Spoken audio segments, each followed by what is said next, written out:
pour répondre à nos questions. Léon Télé-Onana, bonjour, bienvenue. Bonjour Monsieur Morgan, bonjour à vos millions de téléspectateurs. Je vous remercie d'ailleurs de m'avoir invité sur votre plateau. Alors, vous avez récemment intenté une action judiciaire contre le RDPC, qui est le parti au pouvoir au Cameroun. Votre parti, un combat pour les convictions ou un enjeu politique personnel? Quel est le fondement existentiel de votre démarche? Le Cameroun est en état d'urgence. Le Cameroun est en état d'urgence généralisé. Nous sommes dans un pays où les promesses de rigueur et moralisation n'ont pas tenu très longtemps. 43 ans après, il y a une autre génération qui pense qu'il faut penser la blessure, il faut redonner, il faut réarmer le contenu moral des Camerounais, il faut apporter quelque chose de nouveau qui sortira de ce qu'on nous a enseigné jusque-là. Donc, ce que je fais aujourd'hui, c'est juste pour une question de salubrité publique et morale au Cameroun. Alors, n'aviez-vous pas d'autres moyens en interne pour faire entendre votre voix avant d'être en justice? Lorsqu'on est en face des autorités autistes, on est obligé d'utiliser l'un des derniers moyens qui nous restent, à savoir la justice, qui, je vais bien vous le dire, je sais que les Camerounais le comprendront de cette façon. On sait très bien, notre justice est en panne, notre justice a des soucis, et cette affaire est la seule et unique chance qu'elle a aujourd'hui de pouvoir sortir de ce dans quoi les aînés l'ont plongé en fait. Alors, votre action fragilise un tout petit peu l'image du RDPC. Qu'est-ce que vous souhaitez à terme?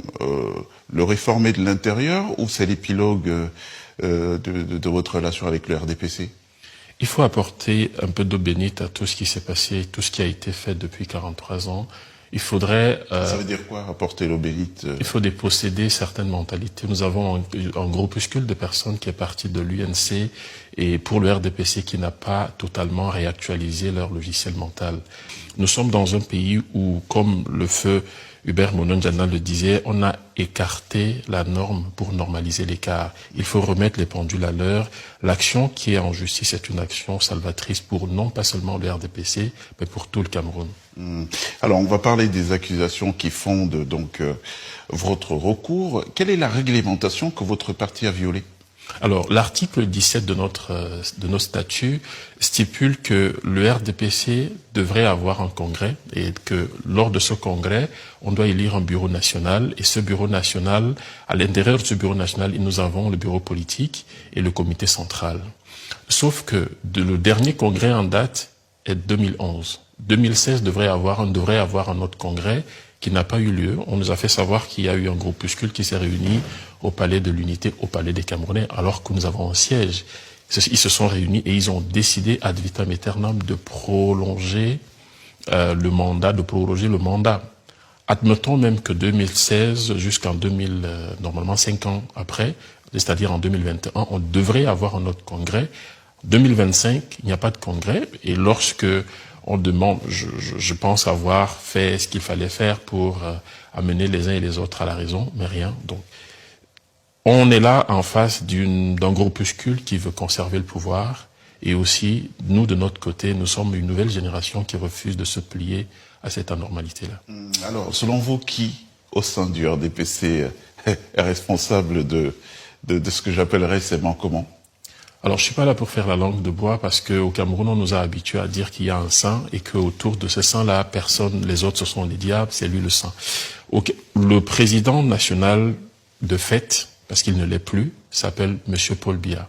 Donc, Paul Biya est l'ancien président? Il est l'ancien président du RDPC. À partir du moment où son mandat est arrivé à expiration, il devient un ancien président. Pour le moment, le RDPC n'a pas de président national. Ce que je dis est statutairement vérifiable. Donc, pas de bureau national, pas de comité central, pas de bureau politique valide. La seule issue, c'est pour ça que nous avons saisi le juge des référés justement en urgence, étant donné que nous avons une élection présidentielle en vue, il faut absolument que le juge nous permette de tenir un congrès qui donnera la légalité, que ce soit au parti, que ce soit également aux candidats que nous allons pouvoir présenter pour éviter au moins, même si on veut, on va gagner l'élection, ça peut être possible, encore qu'on va rentrer dans les détails si vous me le permettez. Donc, L'objectif du juge ici, c'est de pouvoir nous donner un mandataire qui nous permettra d'avancer sur ce point-là. Monsieur Paul Biya n'est pas président du RDPC, encore moins le comité central qui prend des mesures qui sont totalement hors contexte aujourd'hui. Donc illégal. Alors il y a une interprétation plurielle de vos tests, puisque vos camarades affirment autre chose. Je propose d'ailleurs qu'on regarde et puis on revient poursuivre notre entretien. Vous avez certainement vu circuler ce référé aux fins de désignation d'un mandataire ad hoc en charge de la convocation et de la fixation de l'ordre du jour du congrès du RDPC, assigné aux responsables par un de vos militants, pas moins que conseiller municipal de la commune de Monatélé. J'ai nommé Léon Teller Onana. Ça vous a interpellé? J'ai vu ça. Mais pour moi, c'est une blague. Il y en a qui se perdent quelquefois. Moi, je crois que celui-là, il fait partie de ceux qui se perdent. Et du coup, ces éléments de Taylor-là, Taylor, tu connais pas son nom, Onana. Taylor Onana. On n'a pas besoin, j'ai entendu, vous-même, vous avez aggravé votre cas. Comment est-ce que la justice peut lui donner raison alors que le même juge a été nommé par le président de la République? On n'en arrivera pas là. Quand on va tout simplement lui demander quelle est votre qualité qui vous pousse, vous appuyant sur vos statuts, rien d'autre, qui vous pousse à faire une telle démarche, vous voyez très bien que lui-même, il va commencer à bégayer. Et pour le communicant du RDPC, Patrick Riffoé, la démarche de Léon Teller Onana n'a aucune chance d'aboutir. C'est la démarche d'un loup solitaire. Ça ressemble davantage à un suicide politique qu'autre chose. Quand sa procédure va faire pchit, il y aura très peu de gens pour l'accompagner et je doute qu'il puisse être bien accueilli dans une autre formation politique s'il venait à être exclu du Rassemblement démocratique du peuple camerounais, ce qui n'est pas à exclure. On vient de voir, là, on dirait que les réactions de vos camarades de parti, ça frise un tout petit peu de mépris. Vous savez très bien que ceux qui gouvernent le Cameroun aujourd'hui, c'est une infime minorité de personnes qui s'est arrogé tous les pouvoirs.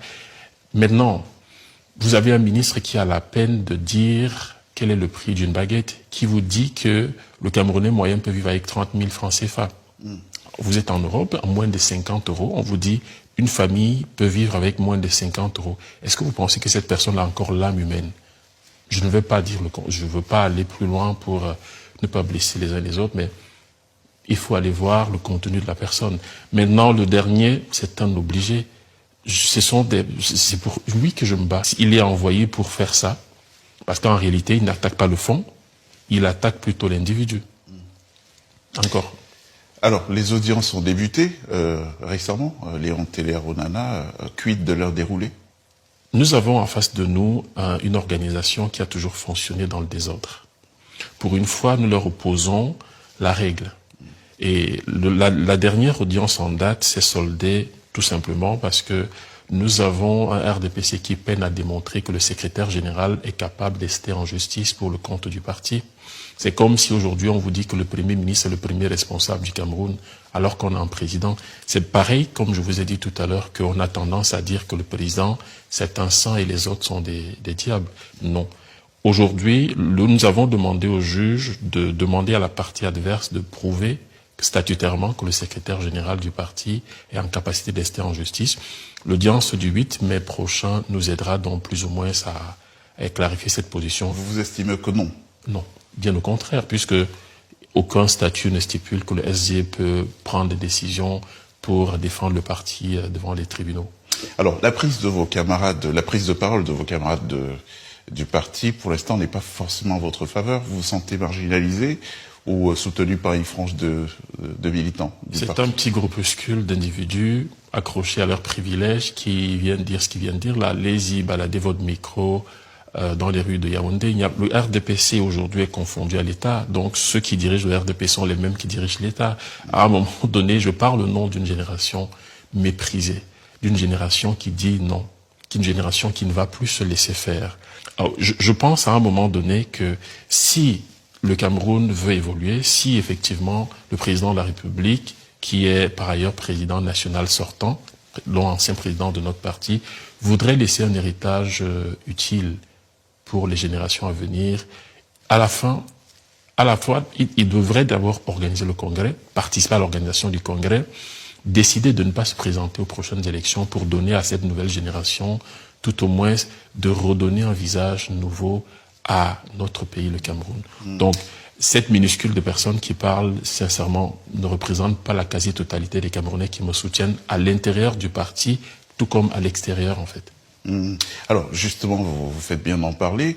La justice camerounaise est appelée à arbitrer dans une affaire qui met à l'index le RDPC, le parti au pouvoir. Vous pensez qu'elle peut sereinement arbitrer face à une mastodonte qui est réputée régner sans partage depuis bientôt un demi-siècle? Si cette justice camerounaise se rend compte que les magistrats, la carrière des magistrats elle-même, elle est bloquée, tout simplement parce que le conseil de la magistrature n'a jamais été, plus ou moins, c'est en dents de scie, aujourd'hui c'est tenu, en fait c'est en dents de scie. Oui, au Cameroun ça fait 5 ans, il paraît. Voilà, donc je pense que les magistrats qui sont en charge de notre affaire devraient se rendre compte qu'il a son nom à écrire, soit dans la poubelle de l'histoire, ou alors dans l'histoire régalienne, surtout comme les Oumniobé et les autres.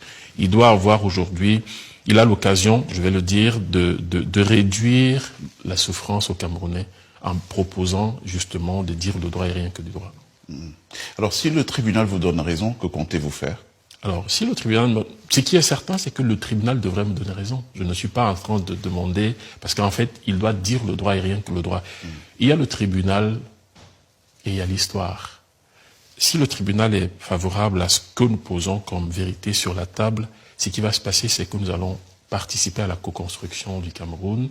Il y a des milliers et des millions de jeunes Camerounais qui attendent que ça et qui, peu importe l'issue de ce procès, affirmeront avec force et énergie l'intérêt pour un Cameroun nouveau.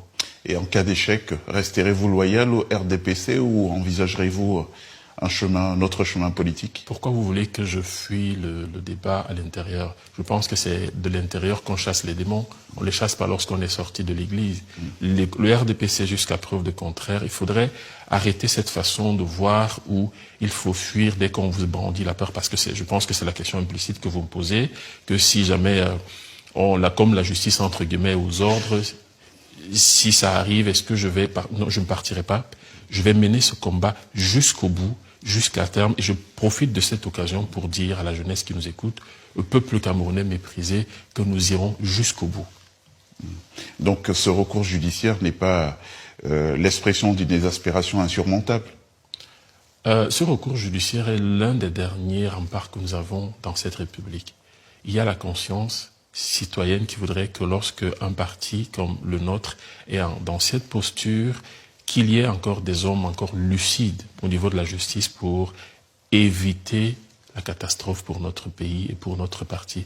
Je pense que le président qui a dit qu'au moment, au soir de sa vie, il aimerait qu'on garde de lui le souvenir d'un homme qui a apporté la démocratie, pour une fois devrait dire à ceux qui l'entourent de laisser la justice faire son travail et rien que son travail. Et que répondez-vous à ceux qui estiment que vous tentez de déstabiliser le parti?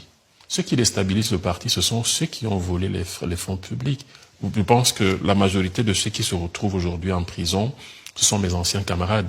Je me dois de dire la vérité face à vous, tout simplement parce que j'appartiens à une autre génération. On a toujours confondu le RDPC et des individus qui ont utilisé le RDPC pour spolier l'État, pour détourner. Alors, je vous prendrai un exemple. J'ai jamais été ministre. J'ai jamais été directeur général d'une société. Vous n'avez pas été en gestion... Oui, en gestion quelque part. Pourquoi je devais être comptable de ce que les autres ont fait? Il y a deux catégories de personnes au sein du RDPC. La première, c'est celle qui s'accroche à ses privilèges, c'est-à-dire c'est celle qui s'accroche aux prébendes, celle qui refuse de lâcher un peu plus pour le peuple, et notre génération qui refuse de rendre normal ce qui est anormal, tout simplement comme le professeur Hubert Monongana disait, en précisant qu'au Cameroun, il était membre du parti, je vous rappelle, en disant que on a normalisé l'écart, on a écarté la norme pour normaliser l'écart. Aujourd'hui, le RDPC en face, il y a deux choix. Soit le président meurt avec son histoire, c'est-à-dire rentre au village avec son histoire. Justement, est-ce que vous voyez un avenir au RDPC après Biya? Si le droit est dit dans ce procès, le RDPC pourra avoir un avenir. Si la justice reste imbibée dans ce que nous connaissons tous au Cameroun, je ne pense pas que le RDPC aura un autre avenir que celui-ci. Alors là, on est en pleine année électorale au Cameroun. Vous avez bien conscience que votre action en justice aujourd'hui est une menace même pour la présentation de votre parti à ces élections? Pas du tout. La menace ici, ce sont ceux qui refusent d'entendre la voix de la vérité. Ce sont En organisant un congrès. Bien évidemment, ce sont ceux-là qui refusent pour une fois d'écouter le peuple. À un moment donné, lorsque vous avez fait votre temps et que vous savez très bien que ce temps que vous avez occupé était inutile, il faut partir. Il faut savoir partir. Il faut savoir laisser les choses. Je pense qu'on est arrivé au point aujourd'hui, il faut laisser de côté les partis pour parler clairement de ce qui est utile. Le Cameroun, 43 ans après, qu'est-ce qu'on en a fait? Vous avez aujourd'hui des personnes qui ont érigé certaines pratiques. On ne peut pas avoir des jeunes qui ont fait quelques études et à qui on propose obligatoirement certains supplices corporels pour essayer d'avancer socialement. Il faut combattre ça. Alors, vous faites bien d'en parler, c'est un joli pied de nez. Je vous propose de regarder ce petit élément, une affaire qui a défrayé la chronique sur le plan des mœurs, l'ascenseur social que vous évoquez, conditionné à certaines pratiques. Vous parliez de supplicier, c'est le mot qu'il faut dire. Nous regardons cet élément et puis nous revenons continuer. Le deuxième point qui maintient Biya au pouvoir, je l'ai déjà dit, il y a le satanisme, la sodomie de la quasi-totalité des hauts cadres de l'administration. On les sodomise et on filme pour les tenir. Alors, Teller Onana, là, on vient de voir un ancien commissaire des renseignements généraux au Cameroun faire plusieurs témoignages depuis plusieurs semaines aujourd'hui. Cela anime le débat dans les chaumières. Qu'est-ce que tout cela vous inspire? Quand ça sort de la bouche d'un ancien commissaire de police, encore plus des renseignements généraux, vous voulez que je dise quoi? C'est la parole du pape. Il vous dit la réalité, et c'est justement notre combat. Vous avez des jeunes qui sont plus ou moins obligés de passer par ce canal-là pour pouvoir s'en sortir. Et c'est pour ça que je vous ai dit, le Congrès, parce que je vais mettre l'opposition de côté. Elle n'a pas dirigé le Cameroun. Ce sont mes camarades qui ont dirigé le Cameroun jusqu'à preuve de contraire. C'est pour ça que l'organisation d'un congrès au sein du RDPC permettra de démêler, de renvoyer l'ivraie à la poubelle et de permettre à ce que ce genre de pratique cesse. La situation en Côte d'Ivoire, vous la suivez de très près, la disqualification notamment de Tidiane Thiam, président du PDCI, disqualifié par la justice, qui ne pourra pas participer aux prochaines élections. Ce n'est pas la nationalité de Tidiane Thiam qui fait peur, c'est plutôt monsieur Tidiane Thiam qui fait peur. C'est la même chose au Cameroun, où en réalité c'est pas la nationalité, la double nationalité qui fait peur à mes camarades, mais c'est beaucoup plus les individus qui sont détenteurs de cette double nationalité qui font peur au système. Vous savez, lorsque dans une pièce, les gens sont habitués à vivre dans l'obscurité et que vous ramenez de la lumière, on ne va pas vous faire du bien, tout simplement parce que vous venez démasquer des choses qui sont enfouies. Et vous qui êtes ici, je ne dis pas que l'Europe est toujours... c'est un îlot tranquille, non. Je dis juste tout simplement que vous avez eu l'opportunité de sortir du pays et de voir certaines choses différemment. Lorsque vous revenez au Cameroun, vous revenez en Afrique, ben c'est tout à fait logique qu'on puisse vous prendre à deux bras. Mais si on vous ferme les portes, c'est pour ça que je vous ai dit, nous, la nouvelle génération, nous allons tout faire pour remettre à plat le pays et permettre aux enfants de la maison, de la terre du Cameroun, de revenir librement au Cameroun, de faire librement ce qu'ils ont envie de faire, justement pour le bien de tout le pays, en fait. Donc, la question de Thiam également renvoie à celle du Cameroun sur la question de la double nationalité. Il faut arrêter cette hypocrisie où on a des autorités qui ont eux-mêmes des doubles nationalités, mais ils refusent aux autres. Donc, c'est pas le papier qui pose problème, ce sont les individus qui peuvent éclairer la pièce. La marginalisation des matières grises au sein du RDPC, tout cela vous a souvent fait penser à faire migrer votre talent vers d'autres formations politiques? Non, pas du tout. Je pense que c'est une fuite en avant, fuir le combat, surtout lorsqu'on est en face de nous, des personnes de troisième âge qui pensent pouvoir tenir face à une génération comme la mienne. Il faut s'arrêter. Ce sera un échec pour moi de fuir le combat face à eux. C'est pas possible. Je vous ai dit tout à l'heure d'entrée de jeu que nous allons mener ce combat parce que je suis pas seul. L'impression que mes aînés en face donnent, c'est que je suis seul, mais j'ai des millions de jeunes derrière. J'ai des millions de jeunes derrière. On ne peut pas aujourd'hui avoir pour seul argument le Moulinex et croire que on va écraser les intelligences dans ce moulinex-là. Parce qu'il y a un ministre de la République, un camarade du parti, qui a utilisé cette expression, qui est passée inaperçue, personne n'en a parlé. Il vous dit qu'il va écraser, voilà, toute personne qui se lèvera pour dire, il faut arrêter. Les intelligences au Cameroun aujourd'hui qui sont sorties, je profite de l'occasion pour leur dire que le temps de la lumière est arrivé. Ils peuvent rentrer dans notre pays. Ce ne sont pas les extraterrestres qui viendront délivrer notre pays, c'est nous-mêmes. Il faut déposséder ces anciennes mentalités qui, plus ou moins, sont restées confinées dans ce qu'on a appelé le parti unique. Ils sont tous convoyés de l'UNC pour le RDPC. Moi, je leur demande de venir se joindre à nous pour bâtir un nouveau Cameroun. Il va se représenter ou pas, Paul Biya? Il n'est plus candidat à l'élection, il n'est plus président national du parti, je ne sais pas avec quel parti, sans congrès. Il faudrait qu'il vienne déjà, en tout cas, qu'il vienne passer l'examen du congrès pour être candidat à l'élection présidentielle, M. Morgan. Vous souhaiteriez qu'il se représente? Non, pas du tout. Je ne peux pas savoir. Un papa de 93 ans, il a plus besoin de son lit que de rester dans un bureau enfermé et rédiger des notes. Ce n'est pas possible pour lui d'être encore président de la République. Vous connaissez un pays où quelqu'un a 100 ans, il gouverne? Vous connaissez ou pas? Pas à ma connaissance. Alors, paix à l'âme du pape, il était fatigué, il est allé se reposer. Moi, je ne souhaite pas pour ça pour notre président, tout simplement parce que je pense qu'il a beaucoup de vie devant lui. Il a servi le pays, mais nous voulons tout simplement lui rendre visite en Womeka dans son village. Nous aimerions, lorsqu'il va aller dans son village, lui rendre visite, l'aider à vivre une vie pleine. Il peut être tranquille. On ne va pas l'inquiéter pour ce qui s'est passé. On ne va pas l'inquiéter pour ce que ses amis ont fait. Pas du tout. C'est pour ça que ce débat devrait avoir lieu au sein du parti. Je suis désolé de le tenir ici, d'avoir seulement votre plateau pour pouvoir m'exprimer. Mais je dis clairement les choses telles qu'elles doivent être dites, en fait.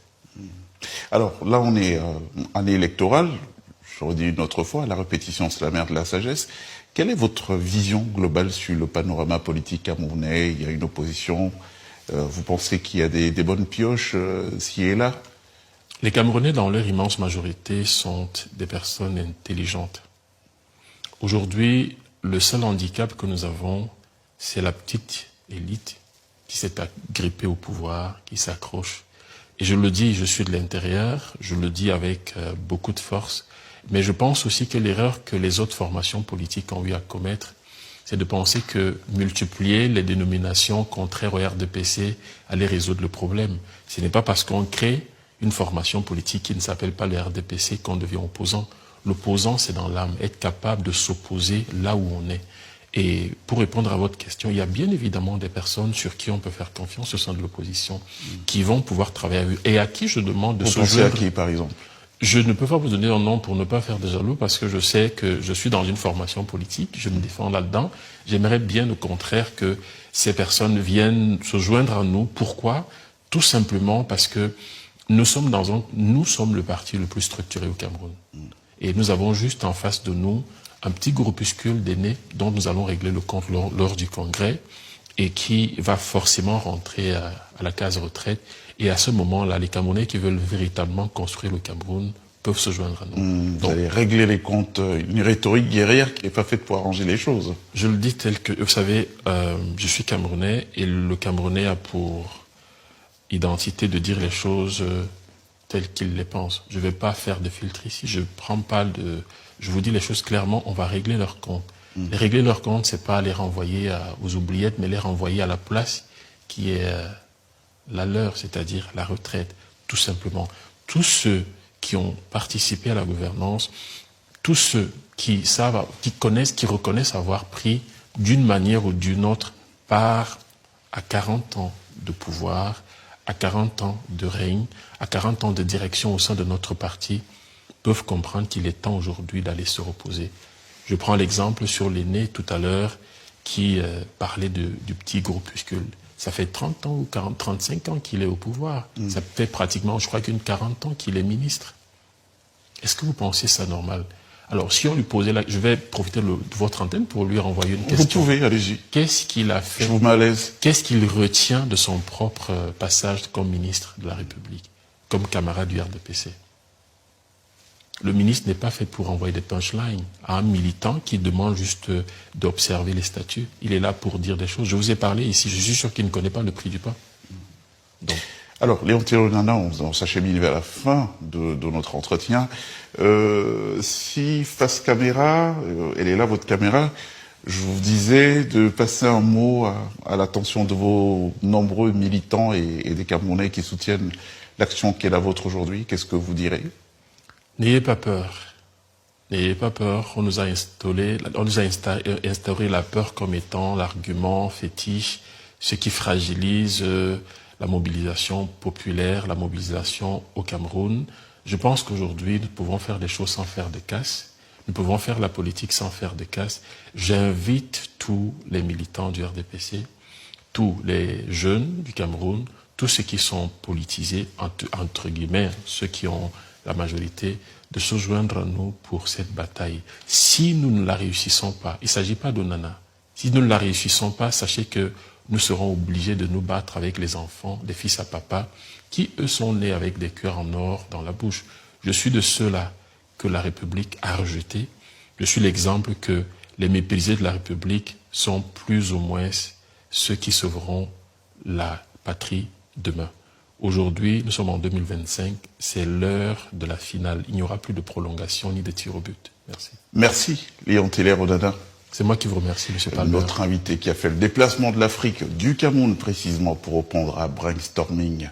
Nous vous retrouvons très bientôt.